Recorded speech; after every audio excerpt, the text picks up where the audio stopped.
या सर्वांच्या वतीनं मी अहिल्या देवींच्या चरणी नतमस्तक होतो। कोटी कोटी आपल्या सर्वांच्या वतीनं अभिवादन करतो। आज या जयंती सोहळ्याच्या कार्यक्रमाच्या निमित्तानं उपस्थित माननीय राज्याचे माजी मंत्री, आपल्या सर्वांचे नेते माननीय अण्णासाहेब डांगे साहेब, ज्यांची नव्यानं राज्यसभेचे खासदार म्हणून निवड झाली, असे माननीय रामराव वडकुते साहेब, आदरणीय माजी मंत्री सदाभाऊ खोत साहेब, शिराळा विधानसभा मतदारसंघाचे आमदार माननीय सत्यजित देशमुख साहेब, भारतीय जनता पार्टीचे सांगली जिल्हा ग्रामीणचे अध्यक्ष माननीय सम्राट बाबा, माजी आमदार माननीय भगवान अप्पा साळुंके, माननीय CB पाटील साहेब, माननीय आनंदरावजी पवार, माननीय गौरव भाऊ नायकवडी, व्यासपीठावरती उपस्थित भाजपा नेते माननीय विक्रम भाऊ पाटील, माननीय चिमन भाऊ डांगे, माननीय विश्वास बापू डांगे, उपस्थित माननीय सागर मलगुंडे, रघुभाऊ कोळेकर, झेडपी सदस्य माननीय संताजीराव मेटकरी, उमेश कोळेकर, चंद्रशेखर तांदळे, युवा नेते अक्षय पाटील, अमोल विरकर, कृष्णात गावडे महाराज, जयराज पाटील, कोल्हापूरहून या कार्यक्रमासाठी आलेले उपस्थित माननीय बबनरावजी रानगे, प्रकाशजी कनप आणि धनगर समाजाची जी तीर्थस्थान आहेत, त्या सर्व स्थानाचे आमचे सर्व पुजारी इथं उपस्थित आहेत। मी त्यांच्या चरणी नतमस्तक होतो।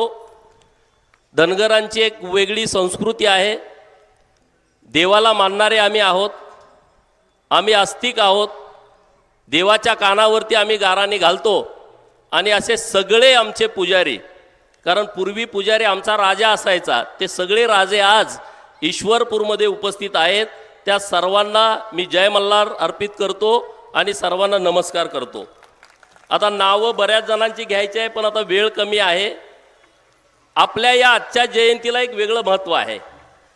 वेगळं महत्त्व यासाठी आहे, गेल्या वर्षी अहिल्या देवींची त्रिशताब्दी जयंती झाली आणि या त्रिशताब्दी जयंतीच्या निमित्तानं अहमदनगरचं नाव बदलून अहिल्यानगर देवाभाऊ आणि एकनाथ शिंदे साहेबांच्या सरकारने केलं आहे। आणि हे अहिल्यानगर झाल्याच्या नंतर पहिली जयंती ईश्वरपूरमध्ये होते। ह्यालाही वेगळा अर्थ आहे। इस्लामपूरचं नाव ईश्वरपूर झाल्याच्या नंतर ही पहिली अहिल्या देवींची जयंती हे ईश्वरपुरामध्ये होते आहे। बऱ्याच जणांना पचलं नाही, बऱ्याच जणांना वाईट वाटलं की इस्लामपूरचं ईश्वरपूर कशाला करताय, परंतु छत्रपती शिवाजी महाराजांचे विश्वासू मावळे संताजी धनाजी औरंगजेबाचा तंबूचा कळस कापून घेऊन आले होते, म्हणजे औरंगजेबाचं नाकच कापलं होतं। तसं आत्ताच्या आमच्या ह्या स्टेजवर बसलेले सदाभाऊ खोत असतील, माननीय सतुभाऊ असतील, सम्राट बाबा असतील, चिमन भाऊ असतील, ह्यांनी इस्लामपूरचं ईश्वरपूर केलं। त्यांच्यासाठी जोरदार टाळ्या वाजवा। तर हे सोपं काम नाही। 40 वर्षाची मागणी होती, बातम्या यायच्या, टीव्हीवर यायचं, आंदोलन व्हायचं, इस्लामपूरचं ईश्वरपूर झालं पाहिजे। पण 40 दिवसाच्या आतमध्ये ह्यांनी हे नामांतरण केलं। नामांतरणाचं पण खूप राजकारण झालं, मने उरून राहिलं। अरे उरून कसं राहतंय, राहत नाही, सगळं झालं। आणि म्हणून आजच्या या जयंतीला एक खूप वेगळं महत्त्व आहे।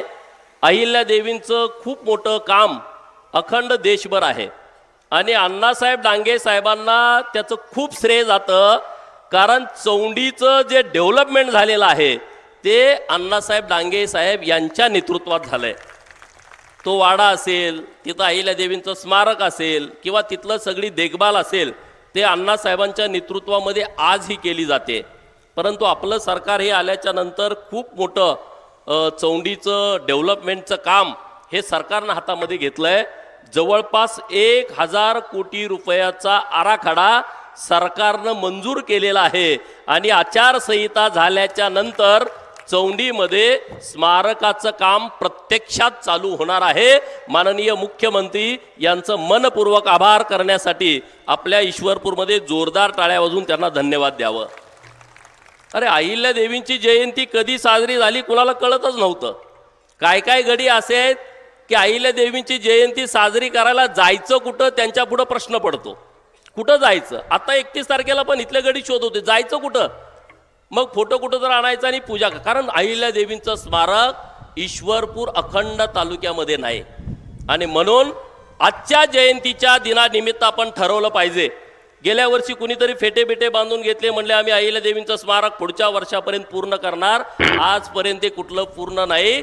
मी तुम्हाला आवाहन करतो, इथल्या सत्ताधाऱ्यांच्याकडून आपल्याला स्मारक नको आहे, आपल्याला ते स्मारक सगळ्यांच्या सहभागानं उभा करायचं आहे.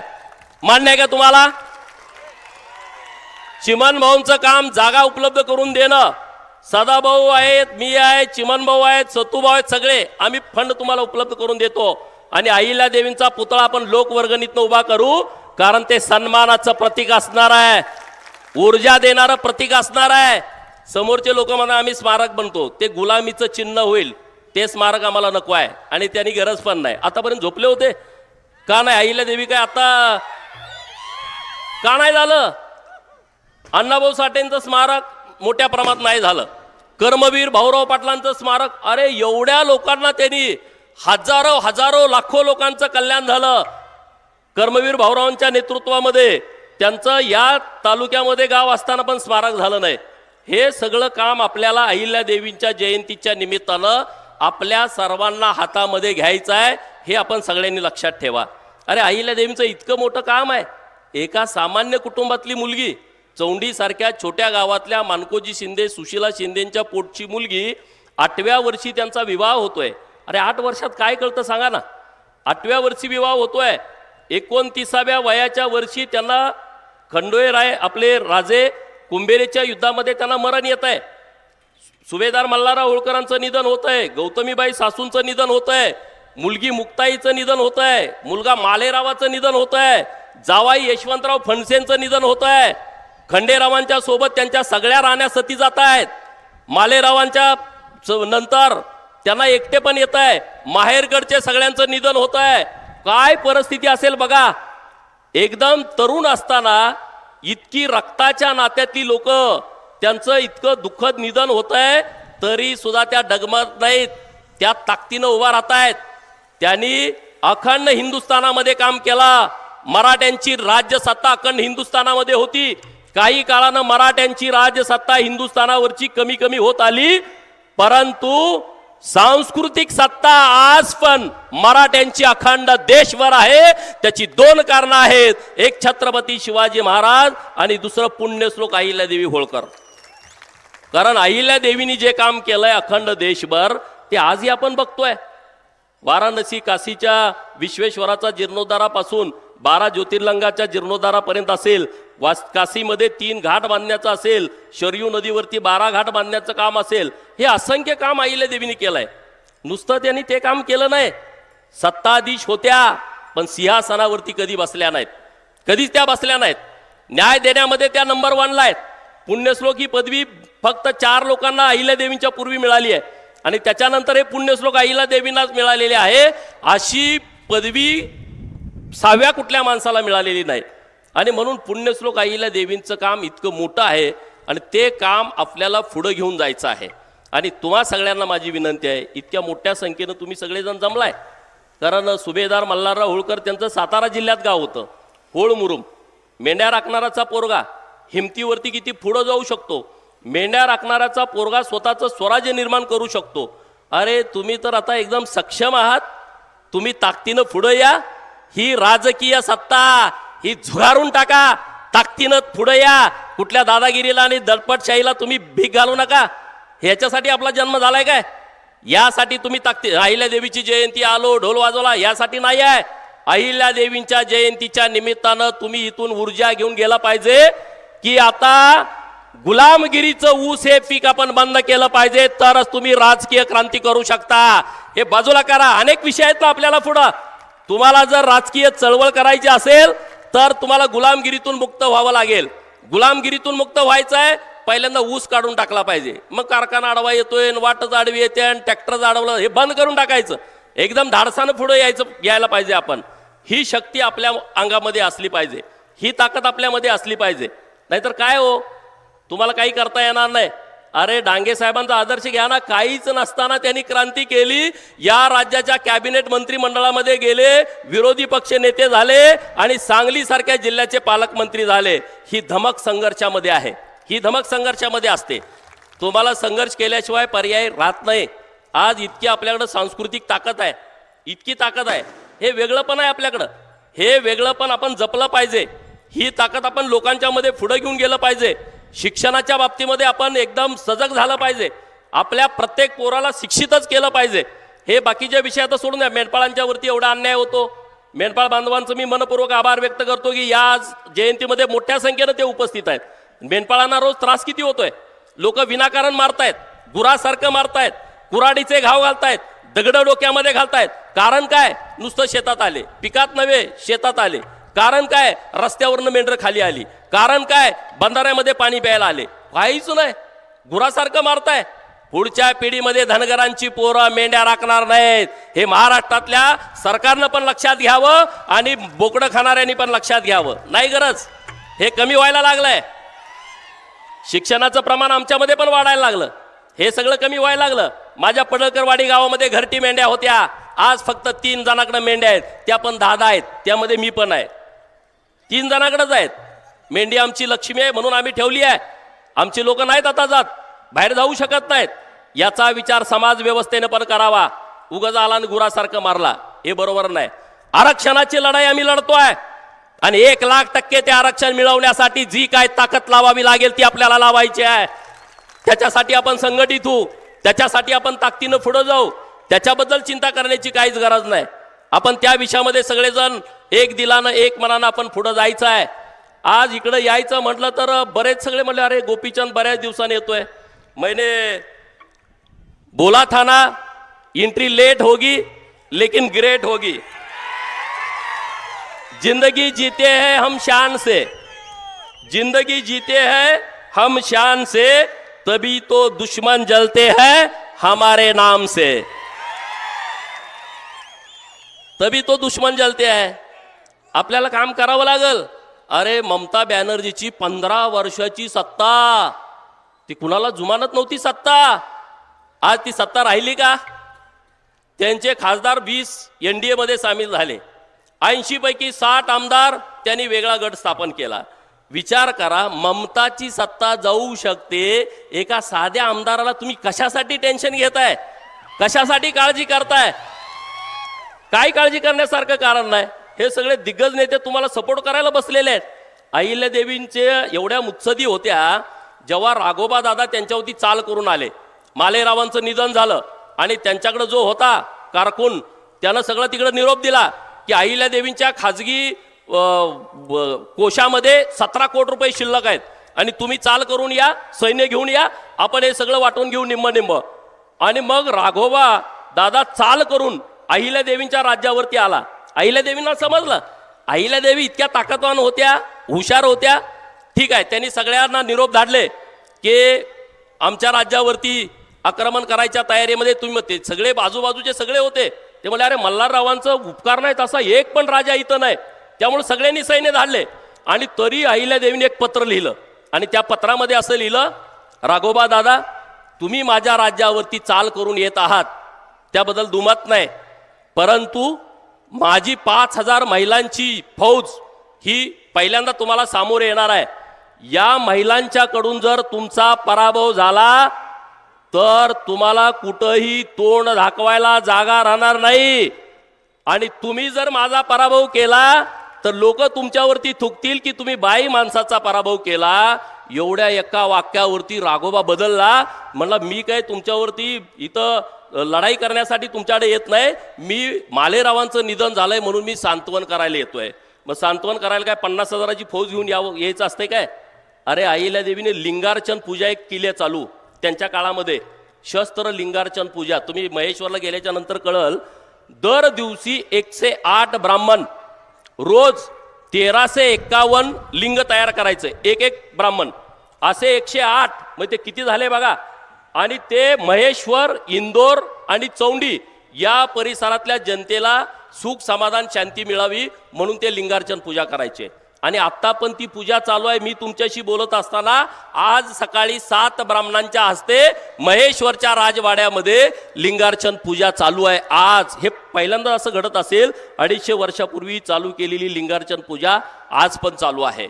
आणि म्हणून जास्तीचं मी बोलत नाही. तुम्हा सगळ्यांना माझी विनंती आहे, चिमन भाऊंच्या नेतृत्वामध्ये ही आज आपली सगळ्या जयंतीचा कार्यक्रम भव्य दिव्य स्वरूपामध्ये होतोय. आणि मला वाटतंय आजची जयंती ही क्रांतीची ठिणगी पडलेली असेल, क्रांतीची ठिणगी पडलेली असेल. ज्यांना ज्यांना सत्तेचा माज आहे तो माज या जयंतीच्या नंतर जिरल्याशिवाय राहणार नाही. हे माझं वाक्य तुम्ही लिहून ठेवा, हे वाक्य लिहून ठेवा. आणि शेवटी काय आहे, शेवटी आपल्याला राजकारणच करायचं असते. लोक म्हणते जयंतीचा कार्यक्रम आहे राजकारण, मग काय काय गोट्या खेळता का? काय करता, काय करणार तुम्ही? अरे अहिल्या देवी महाराणी होत्या, मग तुम्ही तसं काहीतरी करा ना. सुभेदार मल्हारराव सुभेदार होते, महाराजा यशवंतराव होळकर यांनी स्वतःचा राज्याभिषेक करून घेतला. मग तुम्ही काय करताय? घोषणा देता का नुसत्या? काय उपयोग नाही. ही बिंडोक लोक आहेत राजकारणाचा, यांना उपयोग नीट करता आला नाही. मी एक उदाहरण तुम्हाला देणार आहे. ही देवाच्या विरोधातली लोक आहेत. आपण देवाला मानणारी लोक आहोत. तीर्थक्षेत्र ब राज्य सरकार मंजुरी देतं आणि प्रत्येक मंदिराला 5 कोटी रुपये देतं. इथले मंत्री असताना 3 सप्टेंबर 2011ला श्री सीतादेवी मंदिर शिरटे एका मंदिराला तीर्थक्षेत्र ब चा दर्जा दिलाय. 1 रुपयाचा निधी दिला नाही.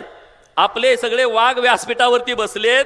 यांनी आपलं सरकार आल्याच्या नंतर काळंबा देवी देवस्थान, जिनेश्वर मंदिर समडोळी, मरळनाथ मंदिर मरळनाथपूर, हनुमान मंदिर तुंग आणि सीतादेवी मंदिर यांना सगळ्यांना 5-5 आणि 4 24 कोटी रुपयाचा निधी दिलाय.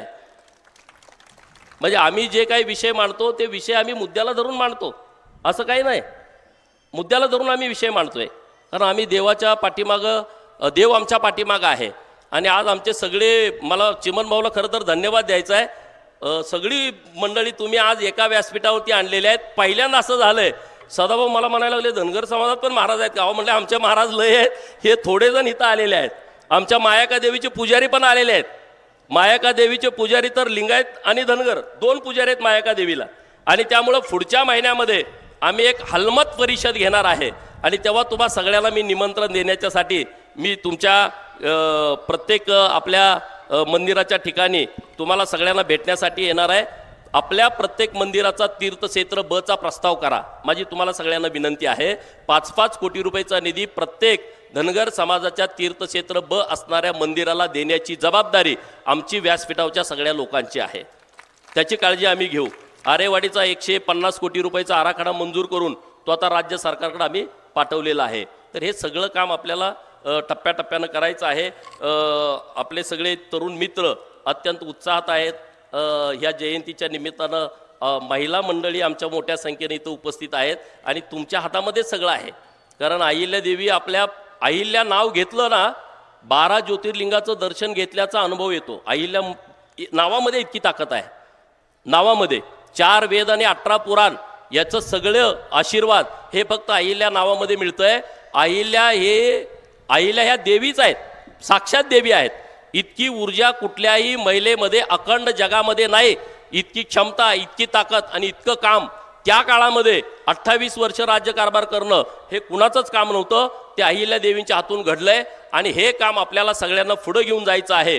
एवढंच या निमित्तानं बोलतो आणि थांबतो. जय हिंद, जय महाराष्ट्र. धन्यवाद, धन्यवाद साहेब. यानंतर आजच्या कार्यक्रमाचे प्रमुख अतिथी, राज्यसभेचे नवनिर्वाचित सदस्य